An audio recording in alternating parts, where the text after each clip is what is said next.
Greetings, wanderer, and welcome to the Acropolis, the shining jewel of Athens. Personally, I think the Acropolis is one of, if not the, greatest place in all of Greece. Though, considering it was the project of my partner, Pericles, I may be a touch biased. The Acropolis of Athens is a bastion of art and culture worthy of the gods themselves. Within this citadel, you will find many important sacred buildings, as well as some of the most magnificent art in all of Greece. You are in for a very enlightening visit. When you're done, come find me, and we can discuss the things you have seen. Farewell for now.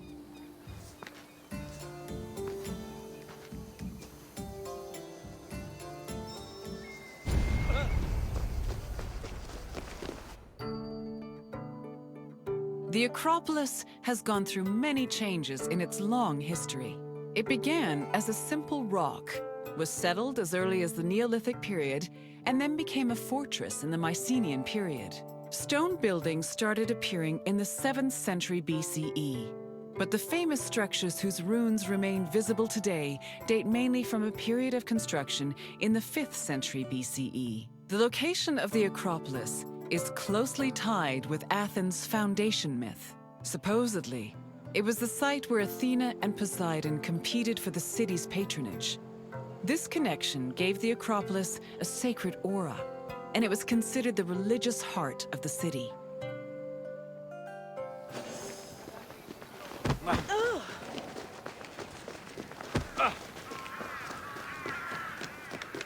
The Temple of Athena Nike was built on the remains of old fortifications from the Mycenaean era. Worship at the temple can be traced back to the 6th century BCE, but the building itself was destroyed during the Greco-Persian Wars a century later. It was rebuilt during the Peloponnesian War. Given that the name Athena Nike roughly means Athena of victory, it was likely constructed in the hopes that Athens would win the war. Unusually, the temple depicts historical scenes of battles against the Persians instead of the more mythologically inclined art of other Greek buildings. The temple's priestess was chosen randomly among the Athenians and received a salary of 50 drachmae annually, along with skins and trophies from sacrificed animals.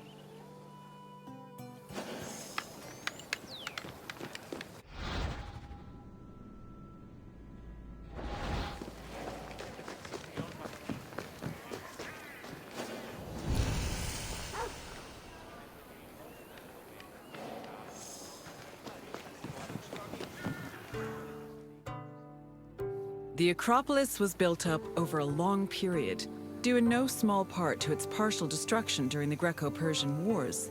It was in the 5th century BCE, though, that the Acropolis received its most significant improvements.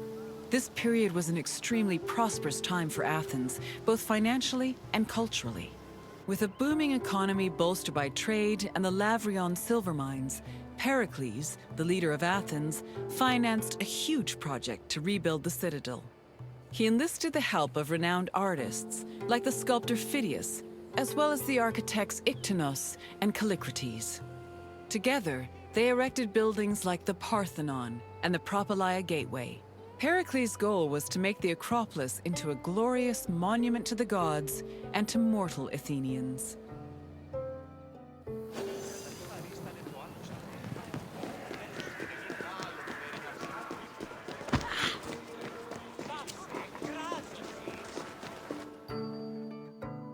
Behind the Propylaea was the giant bronze statue of Athena Promachos, or Athena who fights on the front lines. That name was reflected in the spear and shield the statue held in its hands. It was erected in the mid-5th century BCE by the artist Phidias. According to an inscription, it took 9 years to make and cost almost 500,000 drachmae. At approximately 10 meters tall, the statue was apparently so large that Pausanias claimed its helmet and spear tip could be seen from the sea near Cape Sunion, 60 kilometers away.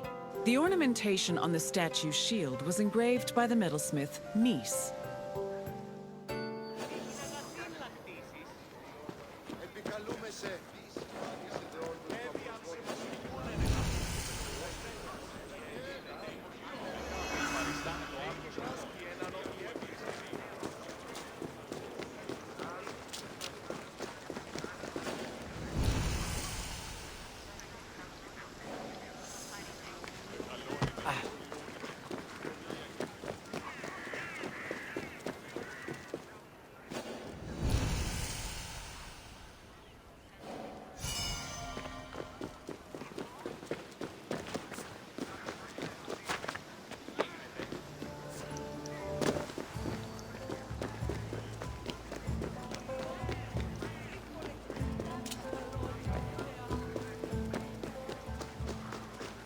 The Akrophoroi were young girls between the ages of 7 and 11 who were in charge of special rites.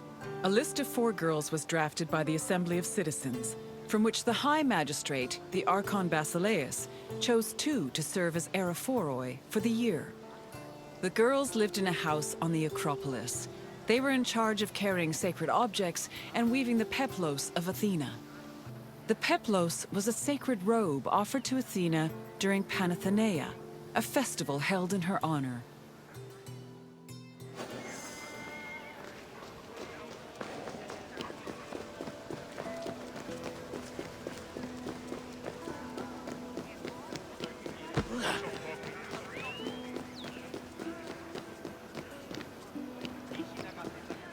The Erechtheion was an atypical temple. It was dedicated not only to Athena Polias, but also to Kekrops, the mythical founder of Athens, his son Erechtheos, and even Poseidon, the sea god who challenged Athena for possession of the city. The temple was divided into sections. The eastern part housed a statue dedicated to Athena, while the western section jointly belonged to Poseidon and Erechtheos. Meanwhile, King Kekrop's grave was believed to be under the caryatid porch. Under the temple was a crypt that was said to contain the sacred snakes of Athena. The snakes may have had a sweet tooth because the priestesses of Athena allegedly fed them honey cakes. Τι συνέβη μόλις?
The Parthenon is one of the most well-known buildings in the world and an enduring symbol of ancient Greek civilization. While it is located on the Akropolis, the building is not a traditional temple. It was built by the sculptor Phidias and the architects Callicrates and Ictinus as a great monument to the glory of the city of Athens. That glory is evident in its many carvings. One of the most carved monuments in Greek architecture, the Parthenon's decorations depict several mythological scenes. These include the birth of Athena, her fight against Poseidon for the patronage of Athens, the gods' battle with the giants, and the procession of the great Panathenea.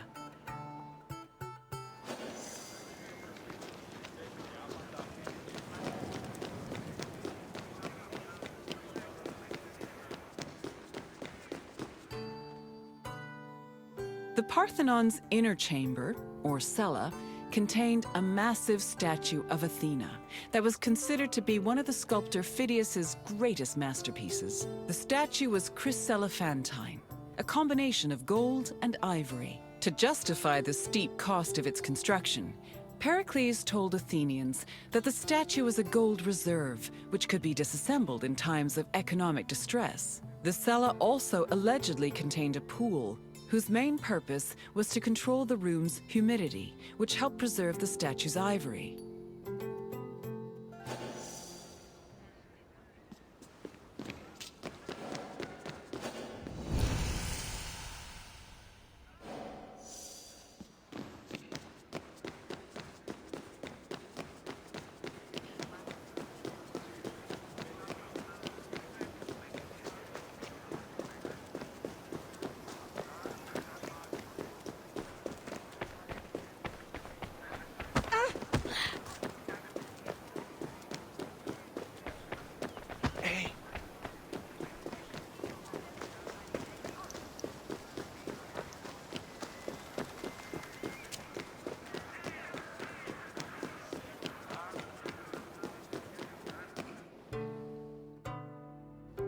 Athens' treasury was located in the Parthenon, where it was believed to be protected by Athena herself.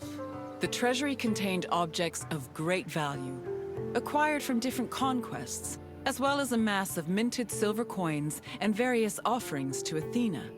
Pericles also decided to move the entirety of the Delian League's treasure to the Parthenon in 454 BCE. This was a great testament to Athens' power over the rest of Greece. The riches were divided into two parts, the Demosia, which belonged to the city, and the Hiera Cremata, which was dedicated to the goddess and only used for religious purposes.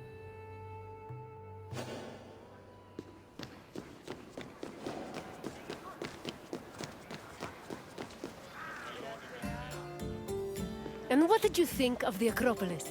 It truly is quite something, isn't it? A sacred sanctuary and an architectural marvel, all in one. If you have any questions, don't hesitate to ask.